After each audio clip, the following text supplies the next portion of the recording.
Well, hello, everyone. Happy Sunday evening. I hope that you've had a wonderful Thanksgiving weekend and that you got time with family, friends, some time to yourself. Maybe you got to watch a little football in there, some big rivalry games this weekend, right? If your team won, good for you. If it didn't, well, there's always next year.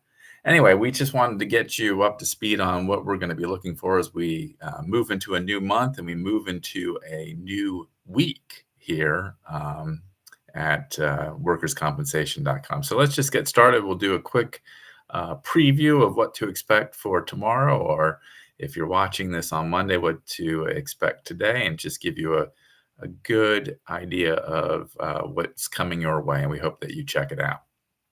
So we're going to go ahead and just take a look real quick at what we have in store. And there you are. We have three good ones, or at least two really good ones, and one passable one that's lined up for you.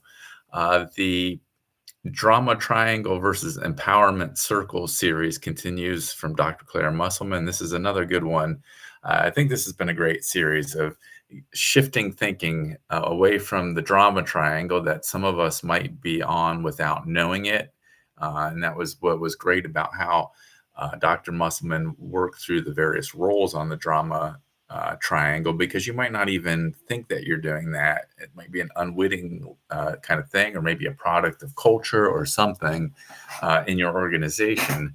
But recognizing it, it's one of those things where if you know better, you do better. And that's what I love about her writing, is that it always teaches us something. There's always something that I learn from it. So now we're too deep into the empowerment circle, which is kind of like the flip, the way it should be done versus the drama triangle. And now we're on the role of the challenger, who is a very important role. And you can go through this. I hope that you'll read it.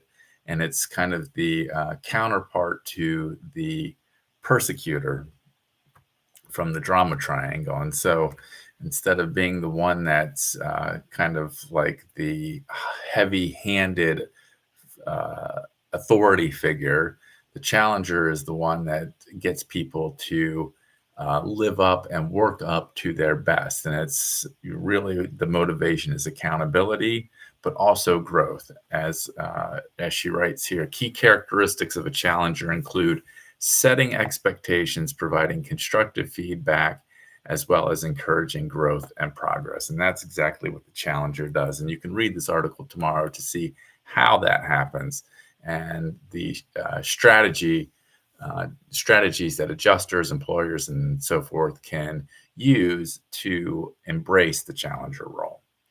And so while we're on the topic of leadership, we have another entry looking at the leadership aspects of case management. And that's Anne Llewellyn and her latest case management focus. And obviously, nurse case managers have a leadership role to play.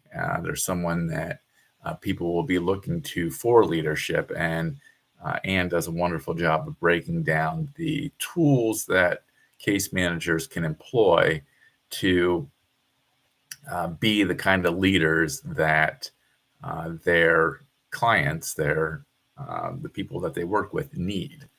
And then our last story for tomorrow, our last daily headline for tomorrow, is going to be a Florida case. It's going to be a case file on a Florida case regarding an employee that worked at Dunkin' Donuts, a cashier there.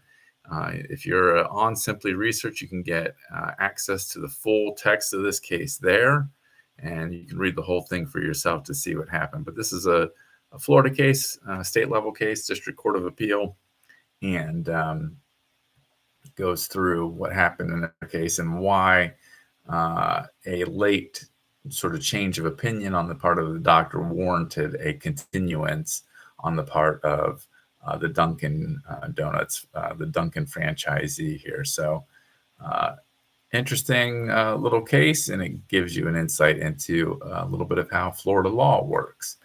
And just in case you were feeling nostalgic for Dunkin' Donuts, back, I was doing a little Google thing because I was thinking about all those old commercials that we used to see with this guy and Time to Make the Donuts. And when I Googled something like 1980s Dunkin' Donuts commercials, this came up on eBay. eBay's a wonderful thing, isn't it? Still going strong here. Uh, and look what you can get for $120. You can get a Dunkin' Donuts cereal box. Now, I think for 120 bucks, I'd prefer that the cereal still be in here. Like to know what happened to the cereal. When did they eat it? Did they throw it away? What happened? Anyway, so there it is. If you got an extra 120 bucks lying around, you want a good keepsake Dunkin' Donuts cereal.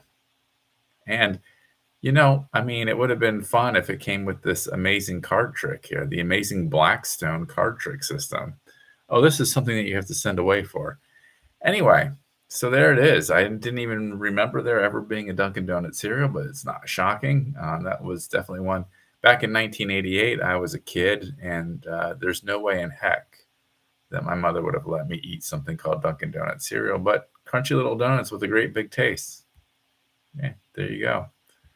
A little bit of wear and tear there, but hey, it is what it is. 120 bucks. This is the kind of thing that I'd like to get the kind of insight and input from the Antiques Roadshow to see if this is anything. Is this anything? Is it worth 120 bucks? I'm not sure, but I guess it's the market will bear that out. Interesting stuff there. Anyway, we hope that you have a wonderful week, and we thank you so much for stopping by, spending part of your time with us, and enjoy it, folks.